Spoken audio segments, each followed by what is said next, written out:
యెహోవా సెలవిచ్చిన మాట ఏమిటి అనంటే, ఈనాటి ఇశ్రాయేలు ఆయన ఎన్నుకున్నటువంటి ప్రజలు, ఆయన మిమ్మును తాకితే నా కనుగుడ్డు తాకినట్లు అని చెప్పినటువంటి ప్రజలు, యెహోవాను హత్తుకొని నాకు జనులవుదురు అని చెప్పినటువంటి జకర్యా గ్రంథములో 2వ అధ్యాయంలో చెప్పినటువంటి ప్రజలు, ఆ ప్రజల ఆలోచన స్థితిగతులు ఎలా ఉన్నాయి అన్న విషయాన్ని మీకు చెప్పి తీరాలి కనుక చెప్పే ప్రయత్నం చేస్తున్నాను. మొట్టమొదటిగా యెహోవా దేవుడు ఏమంటున్నాడు అనంటే, బేతేలును ఆశ్రయించకుడి అని అంటున్నాడు. ఏంటి బేతేలు అనంటే, మరి పాత నిబంధన కాలంలో బేతేలు అన్నది మొట్టమొదటిసారిగా అబ్రహాము వచ్చి ప్రార్థించినటువంటి, లేకపోతే అబ్రహాము వచ్చి ఇది దేవుని మందిరము అని పిలిచినటువంటి స్థలము.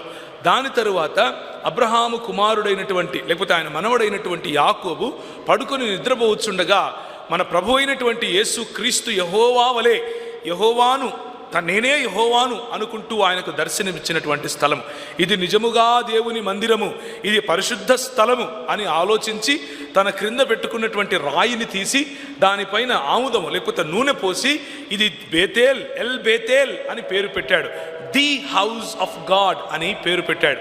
ఆ ప్రాంతాన్ని మెల్లిమెల్లిగా దేవుని స్థలముగా ప్రజలు మార్చారు. ఆ ప్రాంతానికి మెల్లిమెల్లిగా టెంకాయలు, పూలదండలు, ప్రదక్షిణాలు, దాని చుట్టూ తిరగడాలు, కిందపడి దొల్లడాలు మొదలైనవి మొదలైపోయాయి.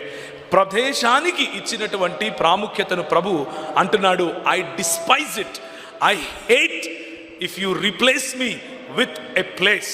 ఇఫ్ యు రీప్లేస్ మీ, నన్ను నాకు ప్రత్యామ్నాయంగా ఒక ప్రదేశాన్ని ఎన్నుకుంటే అది నా మందిరము అని నేను ఒప్పుకున్నా సరే, దాన్ని మీరు ఒప్పుకుంటే, దాన్ని మీరు ఆశ్రయిస్తే చస్తారు అని చెప్తున్నాడు. మీ ఊర్లో మరి ఎన్ని ఇలాంటి బేతేళ్ళు ఉన్నాయో నాకు తెలియదు, కానీ ప్రపంచవ్యాప్తంగా ఉన్న బేతేళ్ళు మాత్రం చాలా ఉన్నాయి. మా అమ్మకు ఒక బేతేలు ఉంది. ఆమె అంటే ఇప్పుడు కాదు, ఒకానొక సమయంలో, నేను ఇప్పటి వరకు నీకు చెప్పినటువంటి మాటలు ఆదికాండము 12వ అధ్యాయము 8వ వచనంలో మీరు చూడవచ్చు బేతేలు గురించినటువంటి వివరణ. అలాగే ఆదికాండము 13వ అధ్యాయము 3 నుంచి 4 వరకు చూడొచ్చు.